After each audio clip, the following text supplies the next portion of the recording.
अगरवाड़ा में मिट्टी और गोबर से लिपी हुई एक झोपड़ी थी। छोटी सी, टूटी सी, मगर उसमें बसी थी एक दुनिया। धनी राम की दुनिया। धनी राम नाम का यह इंसान नाम से धनी था, मगर हकीकत में पेट में अन्न नहीं, जेब में सिक्का नहीं, मगर आत्मा में इज्जत इतनी कि खुदा भी झुके।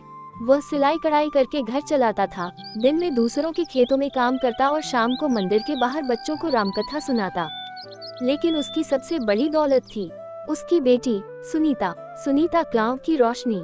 सुनीता गांव की सबसे होशियार लड़की थी। सरकारी स्कूल में फर्स्ट आती थी, गांव की लड़कियों को पढ़ाती थी और साथ ही अपने बाबूजी का हर काम बिना कहे कर देती। गांव की औरतें कहा करती, ऐसी बेटी नसीब वालों को मिलती है, और वो भी एक गरीब के घर। मगर एक बाप के दिल में जो चिंता छिपी होती है वो कोई नहीं देख पाता। रात को जब सुनीता पढ़ाई करती, धनी राम झोपड़ी के बाहर बैठकर आसमान की ओर देखता और सोचता। एक दिन गांव के मुखिया रतनलाल चौधरी अपने भतीजे के लिए रिश्ता लेकर आए। धनी राम, तेरी सुनीता तो हमारे घर की लक्ष्मी बन सकती है। मेरे भतीजे मोहन के लिए रिश्ता पक्का समझूं। धनी राम का चेहरा खुशी से भर गया, मगर तभी अगला वाक्य सुनते ही उसकी आंखों की चमक बुझ गई। बस थोड़ा सा दहेज देना होगा, 1 मोटरसाइकिल, 2 लाख नगद और कुछ जेवर। धनी राम चुप। बहुत देर तक कोई जवाब नहीं आया। उस रात धनी राम ने चूल्हे की राख में सूखी रोटी सेंकी। बाबूजी, आप कुछ परेशान लग रहे हैं। धनी राम मुस्कुराया, मगर आंसू पीछे छिपे नहीं। कुछ नहीं बेटी, बस सोच रहा हूँ कि तेरा घर कैसा होगा। सुनीता चुप रही। उसने बाबूजी की हथेली पकड़ी और कहा, बाबूजी, मुझे दहेज में कुछ नहीं चाहिए, ना सोना ना मोटरसाइकिल। जिस घर को बेटी पसंद नहीं, सिर्फ पैसे चाहिए, वहाँ मैं कभी नहीं जाऊंगी। पंचायत का फैसला। रिश्ता टूट गया। गांव में चर्चा फैल गई। Greater than. धनी राम ने रिश्ता ठुकरा दिया। दहेज नहीं दे सकता था। बेटी की उम्र निकल जाएगी, तब देखेगा ये इज्जत का भूखा। पंचायत बैठी। लोगों ने धनी राम को सुनाया, लेकिन वहाँ मास्टर अर्जुन उठे, बुजुर्ग शिक्षक, जिनकी आवाज में सच्चाई की ताकत थी। एक गरीब बाप ने अपनी बेटी की इज्जत की कीमत नहीं लगाई। इसे अपराध नहीं, मिसाल मानो। अंत में उसी रात धनी राम और सुनीता ने एक कसम खाई। अब सुनीता खुद अपना भविष्य बनाएगी और शादी उसी से होगी जो बिना दहेज, बिना दिखावे, सिर्फ उसकी इंसानियत को समझेगा। सुबह का सूरज उगते ही सुनीता अपने बाबूजी के पास बैठ गई। बाबूजी, अब मैं आपकी जिंदगी बदलना चाहती हूँ। मैं आगे पढ़ना चाहती हूँ और कुछ बनना चाहती हूँ, ताकि लोग दहेज नहीं, मेरा नाम पूछें। धनी राम की आंखें भर आईं। बेटी, हमारे घर में तो दूध के लिए भी उधार लेना पड़ता है, तेरी पढ़ाई कैसे होगी? सुनीता मुस्कुराए। उस मुस्कान में थी विश्वास की ताकत। मैं खुद ट्यूशन पढ़ाऊंगी, छोटे बच्चों को सिलाई कढ़ाई भी सिखाऊंगी।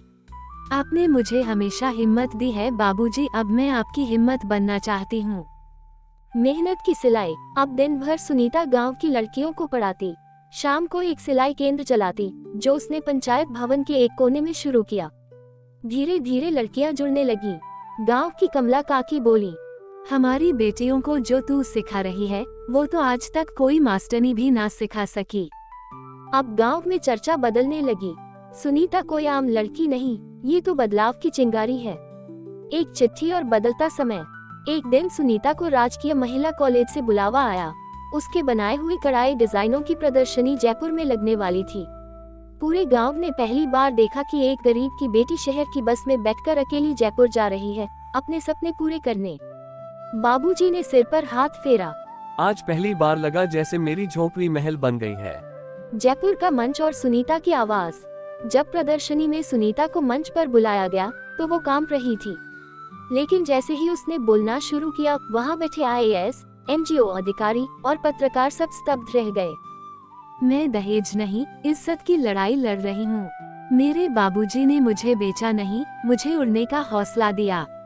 आज मैं उस हर लड़की की आवाज हूँ जिसे समाज ने सिर्फ एक बोझ समझा। तालियां गूंज उठी। अगली सुबह टीवी पर खबर, गांव की बेटी बनी बदलाव की मिसाल, बिना दहेज की शादी की मुहिम शुरू। सुनीता की कहानी अब देश की कहानी। गांव में हर घर में चर्चा अब सुनीता की होती थी। धनी राम अब मुस्कुराते हुए खेत जाते और लोग झुककर नमस्ते करते। धनी राम जी, आप सच में भाग्यशाली हैं, ऐसी बेटी सबको नहीं मिलती। सुनीता को एक चिट्ठी मिली, एक ऐसा रिश्ता जिसमें लिखा था, मैं सरकारी शिक्षक हूँ और आपकी सोच से प्रेरित हुआ हूँ। मैं आपसे शादी करना चाहता हूँ, बिना दहेज, बिना दिखावे। बस एक शर्त है, शादी आपके झोंपड़ी वाले आंगन में ही होगी, ताकि मेरी जिंदगी की शुरुआत एक प्रेरणा से हो। नाम था अर्जुन वर्मा। जब अर्जुन वर्मा का खत सुनीता और धनीराम ने पढ़ा तो पहले कुछ पल दोनों सन्न रह गए। बेटी, क्या वाकई ऐसा लड़का भी होता है जो बिना दहेज हमारी मिट्टी वाली झोपड़ी में बारात लाएगा? सुनीता की आंखों में सपनों की नहीं, सच्चाई की चमक थी। बाबूजी, शायद ईमानदारी और आत्मसम्मान की लड़ाई जीतने का वक्त आ गया है।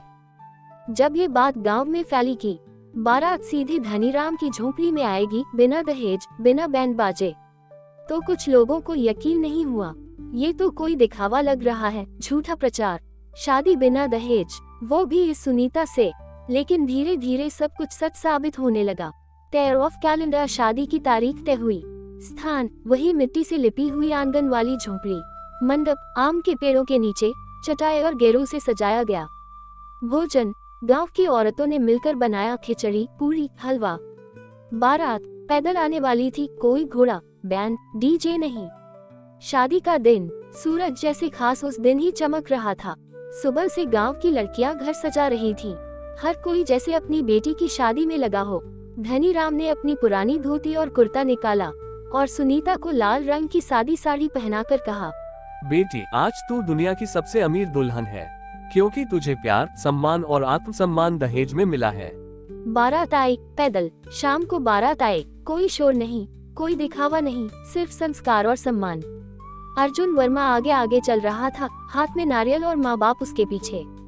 गांव की बुजुर्ग महिलाएं दहलीज पर खड़ी थीं। कई की आंखों में आंसू थे। आज पहली बार देखा कि एक बेटी की शादी में बाप की इज्जत बढ़ी है। विवाह के फेरे, साधारण मंत्र, मगर हर शब्द में गहराई। पंडित बोला, दहेज नहीं, भरोसे से बंधे इस रिश्ते को साक्षी मानकर आज तुम दोनों जीवन की नई शुरुआत कर रहे हो। फेरे पूरे हुए। सुनीता अब अर्जुन वर्मा की पत्नी और समाज की एक प्रेरणा बन चुकी थी। फोटो नहीं, इतिहास बना। शादी के अगले दिन हर न्यूज चैनल, हर अखबार की हेडलाइन थी, गरीब बाप की बेटी की शादी बनी राष्ट्रीय मिसाल, इज्जत की बारात, बिना दहेज, बिना दिखावे, भारत को नई दिशा देती एक बेटी। गांव का नया फैसला, पंचायत ने तुरंत ऐलान किया, अब हमारे गांव में कोई दहेज नहीं देगा, न लेगा। जो देगा वही सुनीता की तरह समाज की मिसाल न बनेगा, और जो लेगा समाज उससे बहिष्कृत करेगा। शादी के कुछ दिन बाद धनीराम मंदिर के बाहर बैठा था। उसके पास एक बच्चा आया और पूछा, बाबूजी, आप खुश हैं ना? धनीराम मुस्कुराया और कहा, हाँ बेटा, आज मेरी झोपड़ी में जो बारात आई वो इज्जत लेकर गई, और यही मेरी सबसे बड़ी पूंजी थी। आसमान में उड़ते परिंदों की तरह सुनीता और अर्जुन की कहानी अब हर गांव, हर घर में इज्जत की बारात बन गई थी। यदि आपको कहानी अच्छी लगी हो तो मेरे चैनल विजल जोन टीवी को सब्सक्राइब, लाइक, बेल आइकॉन दबाना न भूलें। और भी इसी तरह की मजेदार कहानियां देखने के लिए विजल जोन टीवी चैनल को सब्सक्राइब करें। और कमेंट में जरूर बताएं कहानी कैसी लगी और आगे किस टॉपिक पर कहानी चाहिए। धन्यवाद।